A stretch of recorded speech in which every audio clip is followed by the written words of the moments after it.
Hello.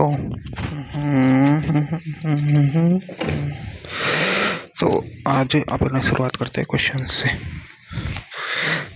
तो देखो, पहला क्वेश्चन है कि दो सदिश है जिनमें पहला है ए वेक्टर जिसका परिमाण है 4, बी वेक्टर जिसका परिमाण है 6 का मैक्सिमम व मिनिमम वैल्यू निकालो, है ना। तो मैक्सिमम और मिनिमम वैल्यू अपन को पता है। देखो, मैक्सिमम और मिनिमम वैल्यू क्या होती है, इनका परिणाम ही होता है। और मैक्सिमम क्या होता है, ए प्लस बी हो जाएगा कितना, 4 + 6 = 10, ठीक है। हाँ, और मिनिमम कितना हो जाएगा, ए माइनस बी कितना हो जाएगा 4, है ना। -6 = -2। अब ये क्या आ रहा है, -2 परिमाण। तो परिमाण कभी माइनस नहीं होता, ये डायरेक्शन है। क्या है, डायरेक्शन। तो परिमाण तो 2 ही है, तो इसके मैक्सिमम और मिनिमम 10 और 2, ठीक है।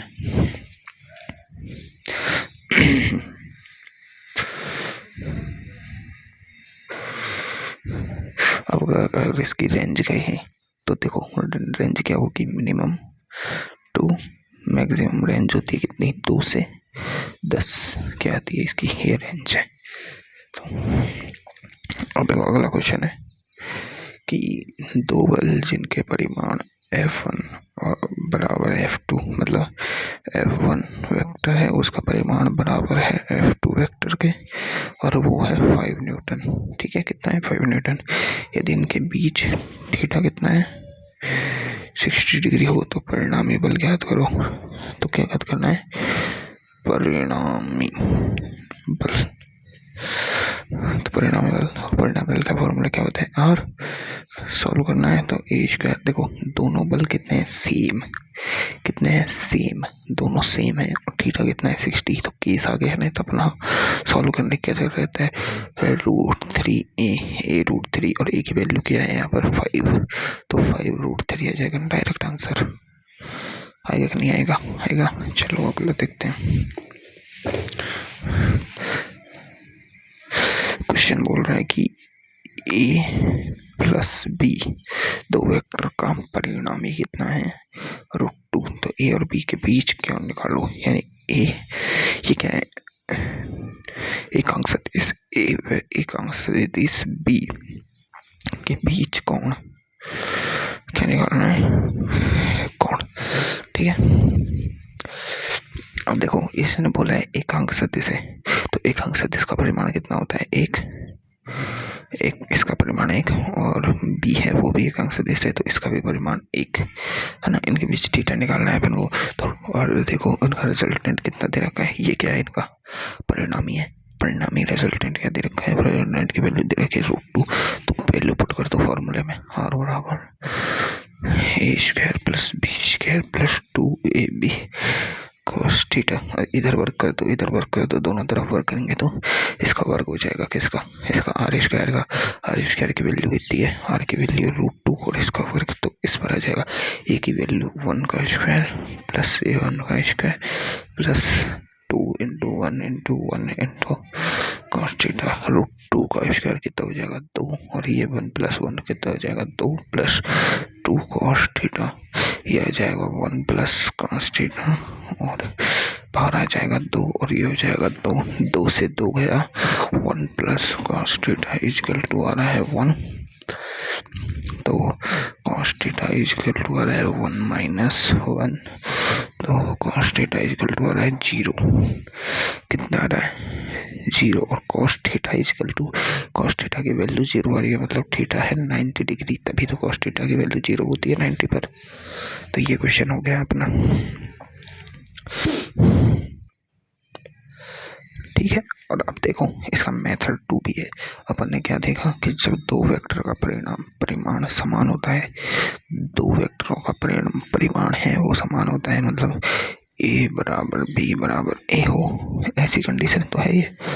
दो वेक्टर का परिमाण, तो अपन ने एक केस देखा था कि 2a cos θ/2 लगाओ डायरेक्ट, तो लगा दो r = 2 × a की वैल्यू 1 × cos θ/2 2 है ना, और r की वैल्यू कितनी है √2 बराबर इस को 2 और इधर ये cos θ/2 ये आ जाएगा √2/2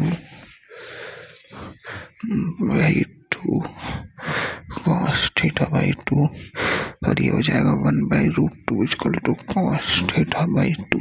देखो 1/√2 cos θ में कब आता है 45 एंगल पर, किस पर आता है 45 डिग्री पर, तो θ/2 = कितना आता है 45 डिग्री, तो θ हो जाएगा 90 डिग्री। इसकी वैल्यू कितनी होती है 45 डिग्री एंगल की वैल्यू होती है ना ये, इसलिए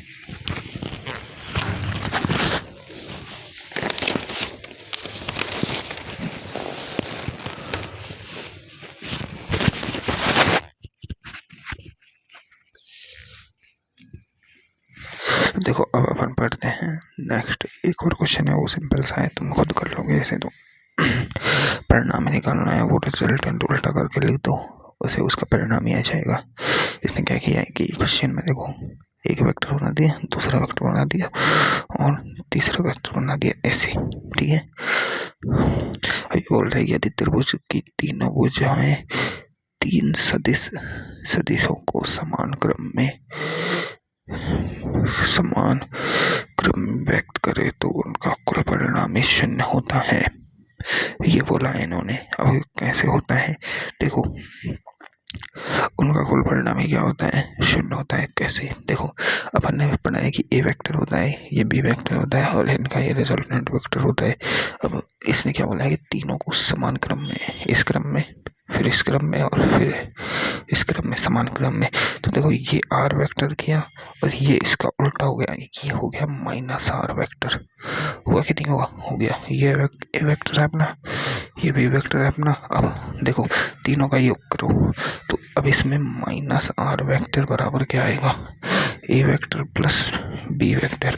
अब ये माइनस का है तो इधर जाएगा तो क्या हो जाएगा प्लस का, तो इधर तो 0 बचा और ये बचा A vector plus B vector plus R vector. तो अब देखो तीनों त्रिभुज को अगर तीनों को एक ही दिशा में कर दिया जाए, एक ही दिशा में, तो उन सब का योग कितना आएगा 0। आ रहा है कि नहीं आ रहा है, ये बस। अब अपन देखते हैं समांतर चतुर्भुज का नियम। क्या देखेंगे, समांतर चतुर्भुज का नियम, ठीक है।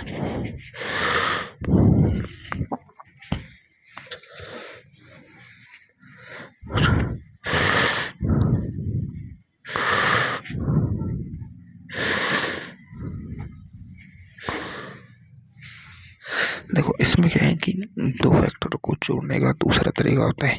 कैसे, जैसे ये वेक्टर और ये वेक्टर, फिर अपन ने त्रिभुज के नियम में तो इसका उल्टा कर दिया, ये इसका रिजल्टेंट हो गया। लेकिन इसमें क्या करना है, ये वेक्टर तो है ही, अब ये जो यहाँ वाला वेक्टर है, यहाँ वाला, इसे उठा के यहाँ लाओ। कहाँ लाओ, यहाँ, ये उठा लिया। बी वेक्टर, इसकी दिशा ही तो चेंज की है, यहाँ से यहाँ। थीटा तो उतना ही है, थीटा तो उतना ही है। अब समझो ना, तो इस ए वेक्टर को उठा के अपन यहाँ लाए तो ये हो गया ए वेक्टर। ये अपना पहले की स्थिति में बी वेक्टर था, है ना, ये ए वेक्टर है। तो अब जो ये तीर निकलेगी, ये वाला, ये इनका परिणामी होगा। क्या होगा, परिणामी, ठीक है, ये वाला। ऐसे होता है। अरे यार ये नहीं जानते हैं क्या अपन, ये इनका रिजल्टेंट होता है, ये ए वेक्टर है, ये बी वेक्टर है। यही तो है समांतर चतुर्भुज का नियम। इसमें देखो ए यहाँ है तो इसे ए यहाँ, ए को अपन यहाँ भी लिख सकते हैं, बी यहाँ है तो बी को यहाँ भी लिख सकते हैं, बस यही है, ठीक है। इसमें भी देखो अपन को वही करना है। क्या, आर बराबर क्या निकलेगा, a² + b² + 2ab cos theta, direct, ठीक है। अब इसमें एक चीज होती है, इसमें ना tan अल्फा निकाला जाता है। क्या निकाला जाता है, tan अल्फा। tan अल्फा क्या बताता है, इसकी डायरेक्शन एंगल बताता है। कौन सा एंगल, जैसे ये दो वेक्टर है, एक वेक्टर, दो वेक्टर, ये ए वेक्टर है, ये बी वेक्टर है बना, है ना। अब देखो ये दोनों है ना,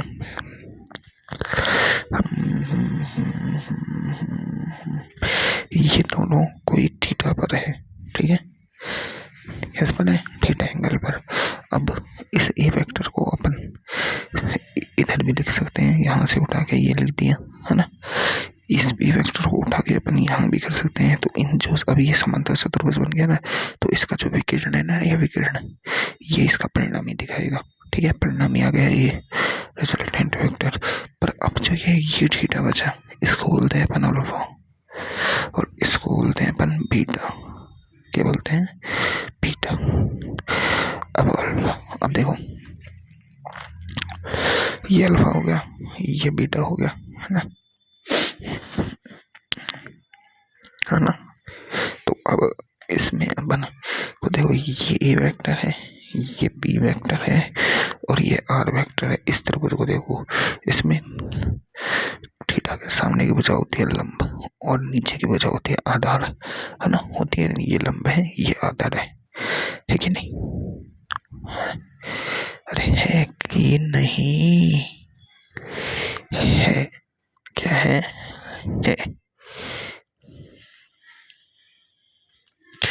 लेकिन अब देखो ये कोई एंगल पर है, क्या है, एंगल पर है। मतलब इस त्रिभुज को देखो,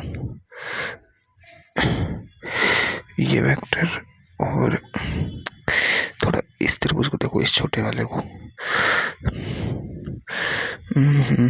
है ना, और इसमें यूं, है ना, और इसमें यूं और ये यूं। अरे यार बन ही नहीं रहा, क्या करूं, बनाना तो पड़ेगा।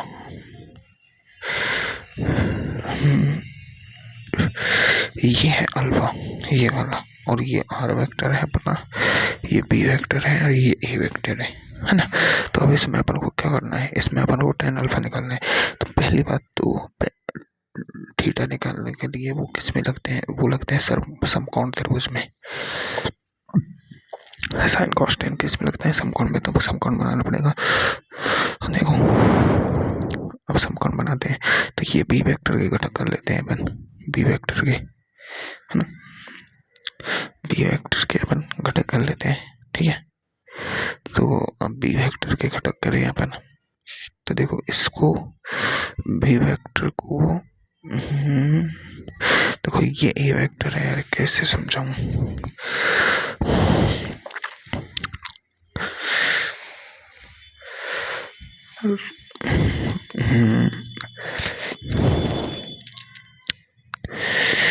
कैसे समझाऊं यार,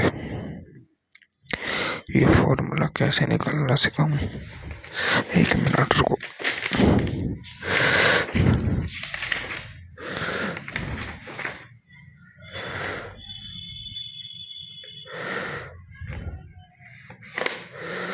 हाँ, मैंने तुम्हें कल सदिशों का योग करना सिखाया था ना, सदिशों का योग करना मैंने तुम्हें कल सिखाया था कि नहीं सिखाया? मुझे याद है सिखाया था। देखो मैंने सदिशों का योग करना सिखाया था। जैसे ये वेक्टर एक और ये वेक्टर एक, ये ए वेक्टर, ये अपना बी वेक्टर और ये इनका रिजल्टेंट इस त्रिभुज में, है ना, है ना, इस त्रिभुज में ये अल्फा, ठीक है ना। तो एक बात देखो, यहाँ पर ये दोनों वेक्टर इस तरह है, ये वेक्टर है, ये बी वेक्टर है, इन दोनों को देखो और इनमें थीटा है। तो अब ये बताऊं, इस बी वेक्टर को यहाँ से उठा के यहाँ रख दिया तो ये एंगल भी तो थीटा ही हुआ। तो ये वाला एंगल क्या है, थीटा। तो अब इसकी देखो बी के घटक करते हैं अपन, बी के घटक करेंगे तो एक घटक तो हुआ ये वाला बी थीटा के साथ कॉस थीटा, और एक होता है बी का ये वाला घटक, कौन सा, ये वाला, ये तो हो जाएगा बी कॉस थीटा, ये हो जाएगा बी साइन थीटा। कल बताया था त्रिभुज के योग के नियम में मैंने, है ना। तो ये वाला, अब इस वाले घटक को अपन यहाँ लिख दे तो हो जाएगा बी साइन थीटा, ये वाला घटक। तो ये वाला घटक जब यहाँ जाएगा ना, यहाँ, तो ये बन जाएगा बी साइन थीटा। अब देखो ये त्रिभुज बन गया अपना, इसको देखो, इस वाले को, है ना। तो इस वाले त्रिभुज को देखते हैं अपन, है ना। तो देखो ये बी साइन थीटा और ये A plus B cos theta, B cos theta और ये अल्फा है इस टाइम पे, है ना। तो अब यहाँ से अपन निकालेंगे टेन अल्फा। तो देखो ये लंब है तो टेन थीटा में बी साइन थीटा बटा ए प्लस बी कॉस थीटा, ये आधार है इसका, ये है टेन अल्फा। क्या है? Tan alpha. अगर अगर ये वाला थीटा, ये थीटा 90 डिग्री हो तो देखो साइन थीटा तो हो जाएगा 1, तो tan alpha equal to theta 90 degree हो इस केस में, तो साइन थीटा तो हो जाएगा 1, तो इसका तो हो जाएगा बी ए, और कॉस थीटा हो जाता है 0, तो बी बटा ए आ जाएगा। आएगा कि नहीं आएगा? आएगा। तो ये है समझने वाली बात, ठीक है। तो टेन अल्फा निकालना सीख गए अपन। ऐसे ही टेन बीटा आएगा। तो टेन बीटा कैसे निकालते हैं?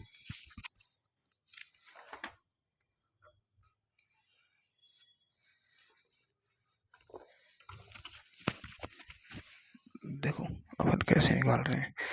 ये अपने पास बी वेक्टर था, ये अपने पास ए वेक्टर था, ये इनका रिजल्टेंट था, ये यहाँ पर ये ए वेक्टर हो गया अपना, और ये ऐसे बी वेक्टर हो गया। तो ये इसका अल्फा है, ये इसका बीटा है।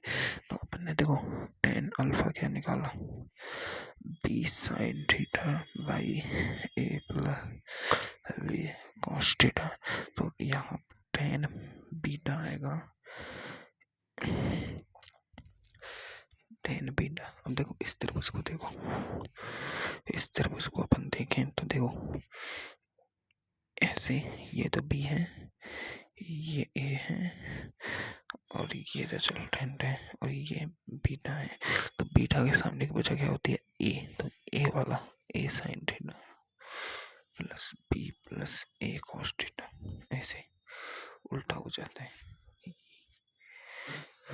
बस ये है काम की चीजें, ठीक है।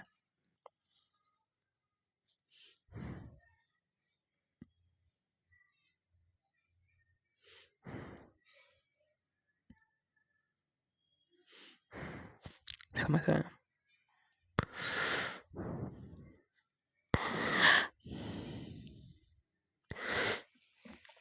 देखो अगर दो वेक्टर 90 डिग्री पर हो, ये बी वेक्टर 90 डिग्री पर है, ये ए वेक्टर 90 डिग्री पर है, ठीक है, 90 डिग्री पर।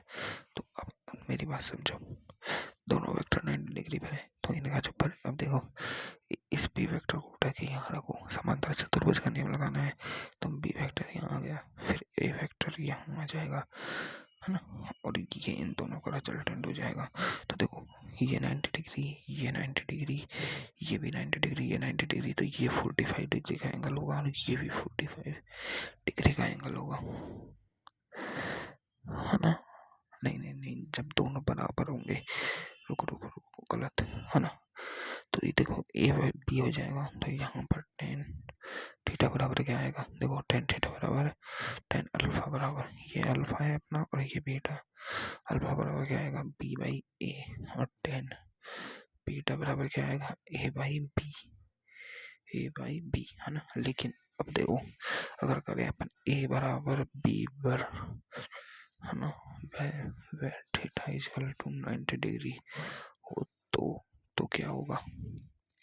तो देखो देखो ये बी है अपना और ये ए है अपना, तो देखो इधर भी ये बी हो जाएगा, इधर ये अपना ए हो जाएगा। अब इस पर एंगल बनाएंगे अपन, ये अपना होगा अल्फा, ये होगा बीटा, ठीक है।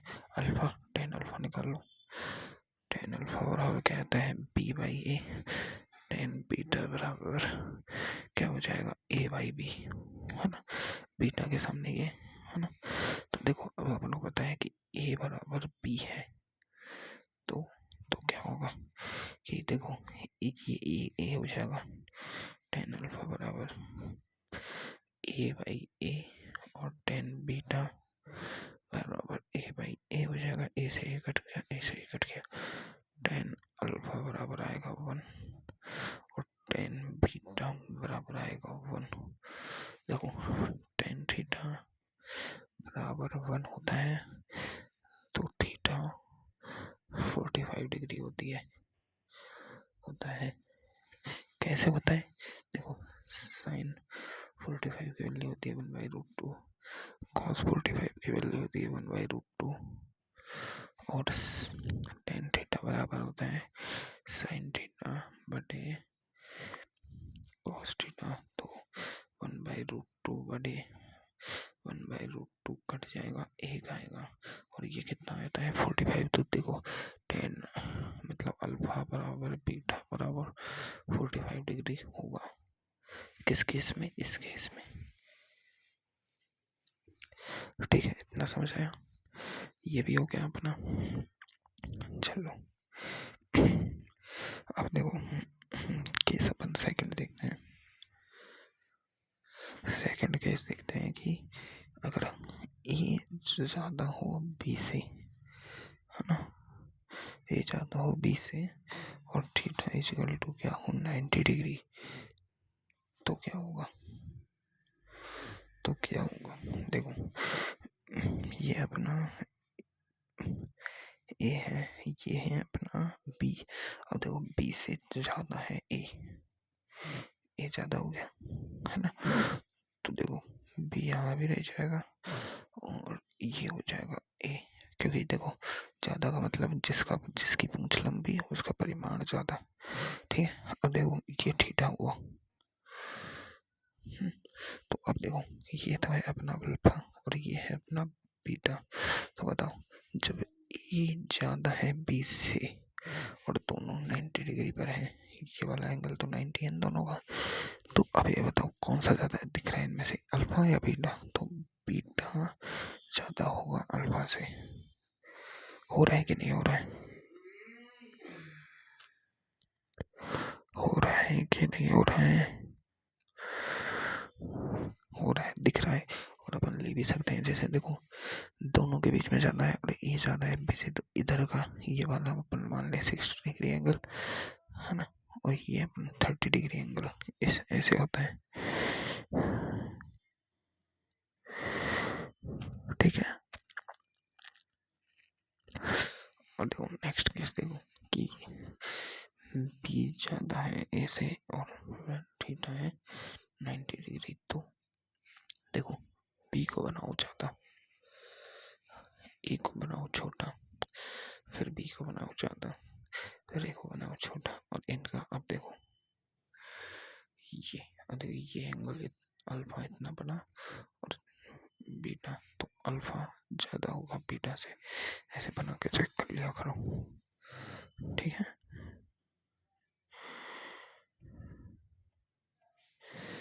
ठीक है।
देखो घटक विधि से सदिशों का योग करना है अपन को, तो अपन कैसे करेंगे? देखो कोई 3 सदिश है, जैसे एक सदिश ये रहा, एक सदिश से 90 एंगल पर है और एक सदिश इधर है।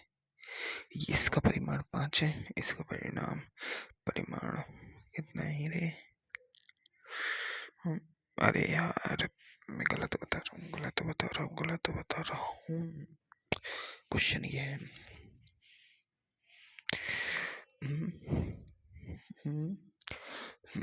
ठीक है, यहाँ से ये है 53 डिग्री, ये एक वेक्टर है, ये एक वेक्टर है, ये एक वेक्टर है, ये है 37 डिग्री पर, ठीक है। ये किसकी वैल्यू 5 है, इसकी वैल्यू 10 है, इसकी वैल्यू 20 है। इतना समझ आ चुका है। चलो ठीक है। अब ये बोल रहा है तीनों सदिशों का परिमाण ही निकालो। इसका तीनों का क्या निकालना है, परिमाण, परिमाण निकालना है। क्या निकालना है, परिमाण निकालना है, ठीक है। अब परिमाण निकालने के लिए अपन को करना क्या होगा, तो देखो पहले इस सदिश का तीनों का घटक करना है। देखो 5 वाले का घटक करते हैं अपन। तो देखो ये 5 है और ये 37 डिग्री पर है, तो ये हो जाएगा cos 37, 5 cos 37, तो 5 इंटू, देखो cos में 37 है, मतलब cos है तो उल्टा करो, तो छोटा है तो छोटे के साथ बड़ा बड़ा है ना।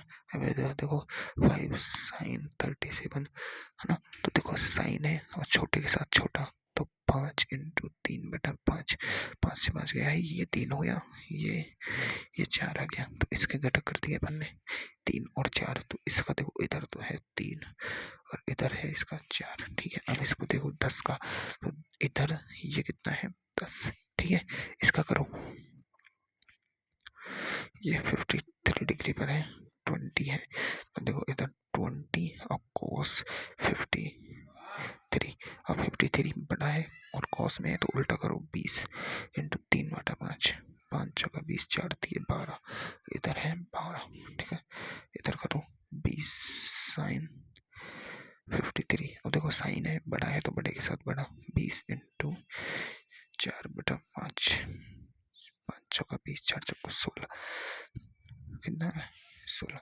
तो देखो इधर 16 और 3 कितना हो गया 19, और इधर कितना हो गया 12, 10, 22 और 4 23, 24, 25, 26, ये हो गया इनका घटक। अब अपन को देखो समांतर चतुर्भुज का नियम लगा दो, यहाँ पर क्या लगा दो, देखो इधर भी कर दो 19 और इधर कर दो 26, और इनका ये निकाल दो परिणामी, और ये हो जाएगा इसका अल्फा, निकाल देंगे। अब निकाल के देखो परिमाणी, तो देखो इनका ये रिजल्टेंट वेक्टर तो अपन निकाल देंगे डायरेक्ट। आर बराबर क्या आएगा 26 का स्क्वायर प्लस 19 का स्क्वायर, और दोनों देखो 90 डिग्री पर है, 90 डिग्री पर है, तो आगे करने की जरूरत ही नहीं है, यही करो, है ना। तो और ये तो इनका परिणाम हो जाएगा। और टेन अल्फा देखो 90 डिग्री पर है, तो b/a करना है अपन को। b क्या है 19 और a क्या है, नीचे वाला ये होता है 26, तो b कितना है 19/26, ये इसका ये हो जाएगा। कोई दिक्कत परेशानी मेरे हिसाब से तो नहीं होनी चाहिए, है ना। ऐसे तो अपन कर लेंगे। अब देखो एक उसका देखो, ये देखो एक आवेश रखा है क्यों, है ना, ये क्या है समबाहु त्रिभुज, है ना। समबाहु त्रिभुज पे एक क्यू, तीन आवेश रखे, सभी की बजाय ए है बराबर बराबर। अब किसी एक आवेश पर अपन को कुल चार्ज निकालना है, और समबाहु त्रिभुज की भुजाएं होती है ना, वो 60 डिग्री की होती है हमेशा, समबाहु, ठीक है। समबाहु त्रिभुज है, इसकी तीनों भुजाएं बराबर होती है और तीनों कोण बराबर होते हैं 60 डिग्री के, ठीक है। अब देखो इस आवेश पर अपन को बल निकालना है, इस पे निकाल दो, इस पे निकाल दो, एक ही बात है। अब देखो इस आवेश पर इसके कारण बल, इस आवेश पर इसके कारण बल, कूलम्ब बल क्या लगता है k q1 q2 अपन r स्क्वायर, क्या लगेगा। अब देखो q1 और q2 दोनों बराबर है, तो k q स्क्वायर बराबर बटे r स्क्वायर, r की वैल्यू क्या है a, क्या है a, और इधर ये बल लगेगा किधर, ये वाला, ये हो गया अपना F1 और ये हो गया अपना F2, ये कितना लग रहा है कि ये q square by A square. अब इन दोनों का परिणामी इधर निकल जाएगा आर एफ नेट, कितना निकलेगा एफ नेट, देखो 60 डिग्री का एंगल है ये, दोनों में 60 डिग्री का एंगल है ना। तो देखो दो बल एक दूसरे के बिल्कुल बराबर है, दोनों बराबर है और 60 डिग्री पर है, तो अपन को एफ नेट कितना निकालना है डायरेक्ट, F√3, एफ की वैल्यू कितनी है, इतनी, कितनी कि Q square by A square √3। कैसे लिख दिया मैंने डायरेक्ट, क्योंकि 60 डिग्री है, मैंने केस पढ़ा था पिछले क्लास में कि जब दो एक जैसे वेक्टर 60 डिग्री पर हों तो उनका जो परिणामी होता है वो F√3 होता है कि नहीं होता है, होता है भाई, बिल्कुल होता है ना। तो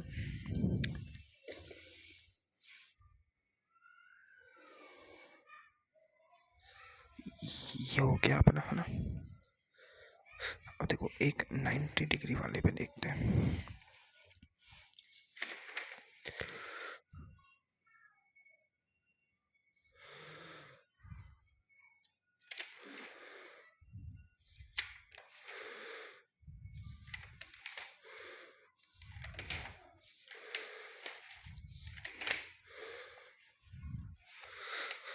देखो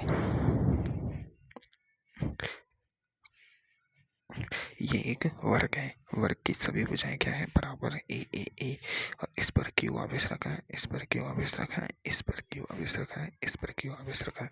अब किसी एक पर अपन को वो निकालना है, क्या, फोर्स।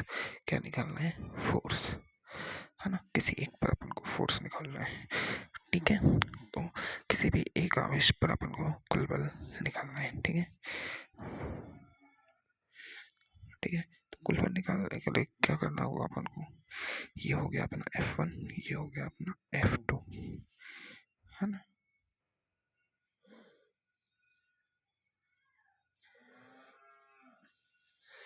ये हो गया अपना F2, इस पर निकाल लिया, इस पर निकाल लो, किसी पे निकाल लो, है ना। तो देखो F1 कितना होगा, देखो इसके कारण इस पर बल ये होगा, देखो इधर इस पे निकालते हैं अपन, वो ऊपर जगह नहीं है, इस पर निकालते हैं। देखो इसके कारण इस पर बल क्या होगा, F1 कितना होगा, के Q square by A square. इसके कारण इस पर बल कितना होगा, F2 के क्यू स्क्वायर बाई